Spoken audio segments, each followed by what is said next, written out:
Magandang umaga na naman sa inyong lahat at good morning to all of you. So ngayon, dito ako sa aking maliit na bonsai garden at itong sa likuran ko is katatapos ko lang o malapit na matapos na malinisan ko. So ang isi-share ko ngayon sa inyo is regarding about sa aking trade balite. Nandun kasi doon muna ako lilipat. Pero bago ako magpunta doon is ipakikita ko sa inyo na para maganda ng tingnan itong aking maliit na bonsai garden dito sa portion na ito. At i-share ko rin sa inyo yung gamit ko na for how many years na pagbablog is nasira na. So hindi ko mapakita yung ginagamit ko na Musa MX gimbal. Yun ang nakakabit yung cellphone. Tapos as I said na yung mag-vlog ako lang mag-isa, lipat na lang. So itong dalawang ginagamit ko yung may gimbal kung naka-steady, pero yung moving itong ginagamit ko kasi yung Huawei na cellphone ko is may built-in gimbal. So ito ang i-share ko bago tayo pupunta doon. Tapos i-videohan ko itong mga area dito. Ngayon is ito, huli makita dyan. Nagsimula na ako mag-start ng ganito ng maiksi na bonsai materials. This is Argao, Taiwan. Yan, kunin ko yung kwan para mapalapit ko. Kamera. Ako nakaupo, tapos dito nakamount yung gimbal ko. Tinanggalan ko ng microphone kasi yung kanina malayo ako, so I need to use the microphone. At saka yung microphone ko minsan is mag-echo kaya hindi ko ginagamit. So yun ang Musa MX gimbal ko. Then ang i-share ko ngayon sa inyo is this Argao, Taiwan. Ang ginagawa ko is klaro. Yan, ano siya, pinaiksi ko na tapos malaki yung punuan compared to the other one here. This one, ito sila. Isa maliit yung punuan niya or yung trunk niya, tapos matangkad, so parang tikling. Itong mga apat na Argao, Taiwan dito, apat ba ni? Lima pala, 1, 2, 3, 4, 5, 5 is tinanggalan ko ng wire. So sa akin lang is matawag ko na sila na bonsai because wala na yung wire. Kasi iba tayo kada artist. Ako matawag na rin ako ng isang artist kasi ako naman nag-design sa akong mga ginagawa. Then saan ba to? Punta tayo dire. Ito yung sinabi ko sa inyo na ang Chinese elms, maganda siyang tignan kung kasalingsing lang niya, bago siyang salingsing. So magandang tignan, kaya lang pangit lang sa Chinese elms. Patakarag dalaga ng mga dahon kung asa, so kaya mas maganda yung kaunti lang yung dahon niya, yung bago pang salingsing. So ito yung what they call is microcarpa ko, yung may dahon pa siya, pangit tingnan. So ang ginawa ko, dinidipulit ko tapos i-rewire na ko balik. Then ang nahitabo niya para sa akin is maganda siyang tingnan. So ito nung itsura sa aking isa sa portion sa aking bonsai materials na dito. So malinis na siya na kaunti. So then after for how many days siguro, lipat naman ako dire na po ko maglimpyo hanggang doon. So malaki. So ang gawin ko naman, ang isi-share ko sa inyo is punta tayo doon sa Asa Manila Pita kilid side. So sa side portion sa bahay namin, nandun yung mga eggplant.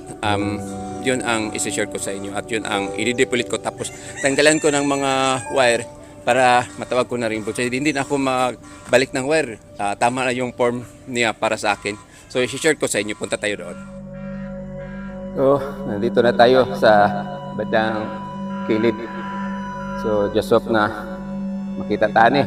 So ito yung bonsai nga sinasabi ko na nang lubunan na ng wire, tapos kailangan ko ng tanggalan, tapos pabayaan. So ito din, kaya ito ang sinishare ko, napili kong sinishare sa inyo ngayon kasi na may kaibigan tayong nag-vlog na ito daw is isa sa mga what we call, tinawag nilang balite.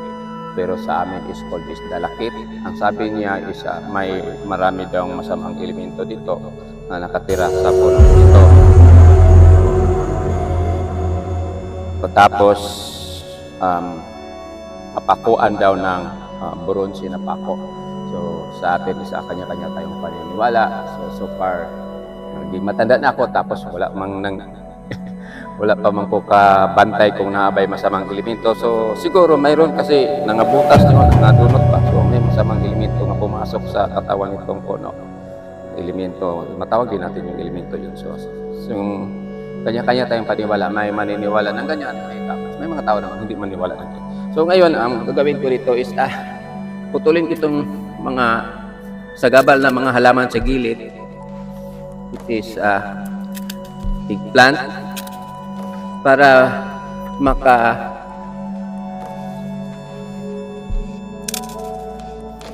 makaalot ko tarong diri sa what we call is aking red balite o red taikos na floating. So tanggal man akong kalong noon, so mas kuan sa kuan. Tapos is matatawag natin ito na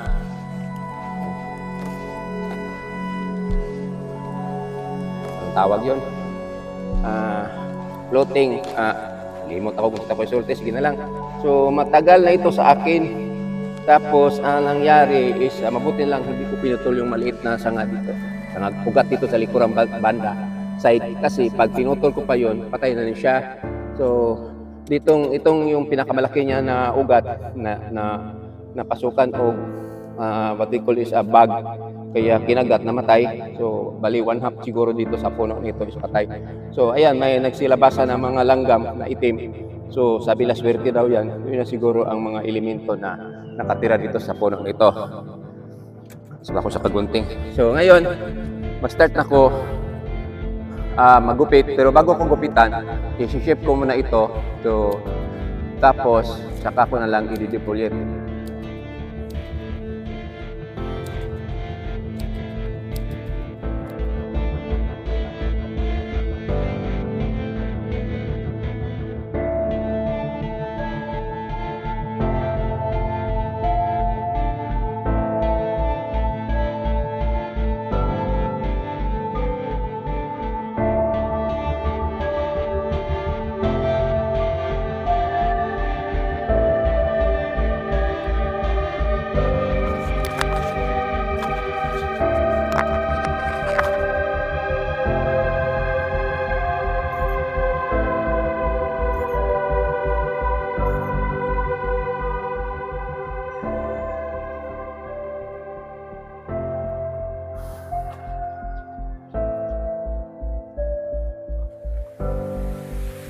So ito, natapos ko na, natanggalan ng wire at tapos na defoliate itong aking red balite or red ficus bonsai material. So ang sa akin lang, sana naman wala itong elemento na nakatira dito. So sana wag naman ninyo akong takutin, kasi alam ninyo taga-probinsya lang ako, tapos matakutin ako sa matatanda ko ito. Matakot ako sa mga elemento. So sa mga elemento naman na hindi bad, kasi dalawa daw yung elementong tumitira sa ating mga balite, is good and bad. So sana naman patulungan po ninyo mga elemento kung nandito kayo sa balite ko, na marami namang manonood itong aking vlog, para naman may pang-Christmas ako. So hanggang dito na lang ako, hanggang dito na lang ako is sa aking defoliating and take off of the wire of my red ficus bonsai materials. So video ko na lang pag mag-success nito or mag-bloom nito ng panibagong dahon.